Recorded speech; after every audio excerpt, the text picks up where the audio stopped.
Hello guys, welcome back to my YouTube channel. ഞങ്ങൾ ഇന്ന് എല്ലാവരും കൂടെ എറണാകുളത്ത് പോവുകയാണ്. എറണാകുളം പോകുന്നതിൻ്റെ മെയിൻ ലക്ഷ്യം എന്ന് പറയുന്നത് യൂണിഫോം എടുക്കുക എന്നതാണ്. അപ്പം ഞങ്ങളോർത്ത് എല്ലാവർക്കും കൂടെ പോവാം, ഒരു ട്രിപ്പും കൂടെ ആകട്ടെ എന്ന് വിചാരിച്ചു. നമുക്കൊരു സെക്കൻഡ് പെയർ യൂണിഫോമും വേണം, അതുപോലെ തന്നെ യൂണിഫോം സാരിയും ബൾക്കായിട്ട് എടുക്കണമായിരുന്നു. അപ്പോൾ നമ്മളോർത്ത് എറണാകുളത്ത് പോകുന്നതാണ് ബെറ്റർ ഓപ്ഷൻ എന്ന് വിചാരിച്ച് ഞങ്ങൾ പോയതാണ്. അങ്ങനെ നമ്മൾ എറണാകുളം വന്ന് ഇറങ്ങി. രാവിലെ ആരും ഒന്നും കഴിച്ചിട്ടില്ലായിരുന്നത് കൊണ്ടും നല്ല വിശപ്പായിരുന്നത് കൊണ്ടും നമ്മൾ എല്ലാവരും കൂടെ ചായ കുടിച്ചു. പിന്നെ കുറച്ച് സ്നാക്സൊക്കെ കഴിച്ചിട്ട് ബ്രോഡ്വേയിൽ പോകാനാണ് നമ്മൾ ഉദ്ദേശിച്ചത് കേട്ടോ.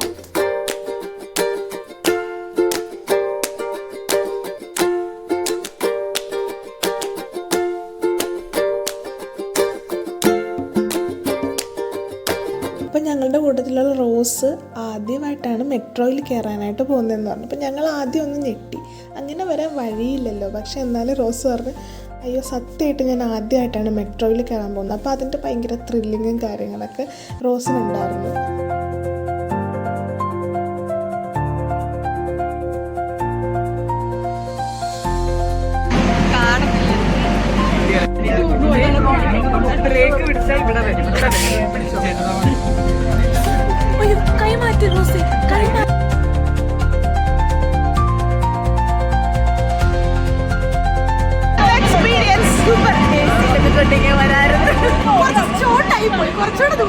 മെട്രോയിൽ നിന്ന് ഇറങ്ങിയപ്പോൾ തൊട്ട് ഒരാൾ ഭയങ്കര പരാതിയാണ്, കുറച്ച് നേരം എടുത്തുള്ളൂ, പെട്ടെന്ന് എത്തിയ പോലെ തോന്നുന്നു, കുറച്ച് നേരം കൂടെ നിൽക്കായിരുന്നു എന്നൊക്കെ പറഞ്ഞിട്ട്. അപ്പോൾ ആദ്യം തന്നെ ഞങ്ങൾ രാധാകൃഷ്ണാസിലാണ് പോയത്. അവിടെ അത്യാവശ്യം നല്ല കളക്ഷൻ ഉണ്ടെന്ന് നമ്മുടെ നേഷ്മ പറഞ്ഞുകൊണ്ട് ഫസ്റ്റ് തന്നെ നമ്മൾ ആ ടെക്സ്റ്റൈലിലാണ് കയറിയത്.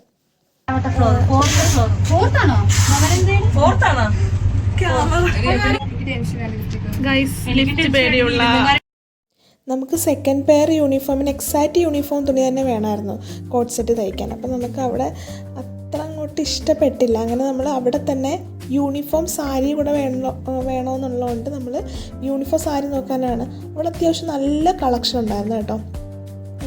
നമുക്ക് കുറേ സാരികൾ, അതായത് ഇൻഡിവിജ്വലി നമ്മൾ പോയി എടുക്കുകയാണെങ്കിൽ കുറേ സാരികൾ നമുക്ക് ഇഷ്ടപ്പെടും. പക്ഷേ യൂണിഫോമിനായിട്ട് എടുക്കുമ്പോഴത്തേക്കും പലർക്കും പല അഭിപ്രായങ്ങളാണല്ലോ. അപ്പം അതിൻ്റെ കുറച്ച് ബുദ്ധിമുട്ടുകളുണ്ടായിരുന്നു. അങ്ങനെ നമുക്ക് അവിടുന്ന് ഒന്നും എടുക്കാൻ പറ്റിയില്ല. അങ്ങനെ സാരി എടുക്കാൻ നടന്ന് ബ്രോഡ്വേയിലുള്ള ഒട്ടുമിക്ക കടകളിലും നമ്മൾ കയറി ഇറങ്ങി. കുറേ സാരികൾ നോക്കി, അതിൽ കുറേയൊക്കെ ഇഷ്ടപ്പെട്ടു, കുറേക്കാർക്ക് ഇഷ്ടപ്പെട്ടില്ല. അങ്ങനെ എല്ലാവരും ലാസ്റ്റ് കുഴഞ്ഞു കേട്ടോ. ഭയങ്കരമായിട്ട് നമ്മൾ ടയേർഡായി. ലാസ്റ്റ് നമ്മളൊരു കടയിൽ കയറി. അവിടുന്ന് തന്നെ നമ്മൾ സെക്കൻഡ് പെയറിന് വേണ്ടിയിട്ടുള്ള കോട്ട് സെറ്റ് യൂണിഫോം ഉണ്ടല്ലോ, അത് നമ്മൾ യൂണിഫോം മെറ്റീരിയൽ എടുക്കാതെ നോർമൽ മെറ്റീരിയൽ എടുത്ത് അതിന് ഓർഡർ കൊടുത്തു. അതുപോലെ തന്നെ യൂണിഫോം സാരിയും നമ്മൾ ഓർഡർ കൊടുത്തു. അങ്ങനെ മിഷൻ കംപ്ലീറ്റ് ആയി വന്നപ്പോഴത്തേക്കും എല്ലാവരും ഈ ഒരു അവസ്ഥയിലെത്തിയായിരുന്നു. അതായത് നമ്മൾ ടെക്സ്റ്റൈലിൻ്റെ അവിടെ ഇരുന്നു, തറയിൽ അങ്ങനെ ഇരുന്ന്. കാരണം എല്ലാവരും ടയേർഡായി, വിശന്ന് തല്ലിയിരിക്കുവാണ്. അപ്പോൾ കുറച്ച് ഈ യൂണിഫോം എടുക്കാൻ പോകാമെന്ന് പറയുന്നത് അത്ര ചില്ലറ കാര്യമല്ലെന്ന് ഞങ്ങൾക്ക് മനസ്സിലായത് ഒരു സമയമാണത്. അങ്ങനെ നമ്മൾ നേരെ വിശപ്പിൻ്റെ വിളി ഭയങ്കരമായിട്ട് കൂടിയപ്പോഴത്തേക്കും നമ്മൾ മന്തി കഴിക്കാനാണ് പോയത്. കാരണം ഇത്രയും പേർക്കും കൂടെ നമുക്ക് ലാഭം മന്തിയാണല്ലോ. അങ്ങനെ മന്തി കഴിച്ച് പെട്ടെന്ന്